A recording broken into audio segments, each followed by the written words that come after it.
Do you know that you can reset all custom settings during the time of Final Cut draft? If not, let's see how we can do this thing. So this is our Final Cut Pro icon. If we click here, it will open with the custom settings. But for my case, I'm going to reset everything, all the custom settings. So to do this thing, at first we need to hold Command key and Option key all together, and then we need to click on top of the Final Cut Pro. Once I click, it will show this type of window, delete custom settings, and here there is a message. This will remove all custom application settings. This won't affect libraries and documents.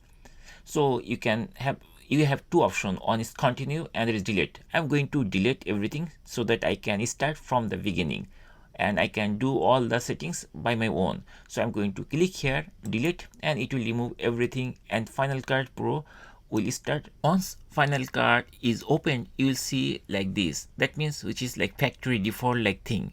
So when you started Final Cut Pro for the first time after installation, you will see this type of screen.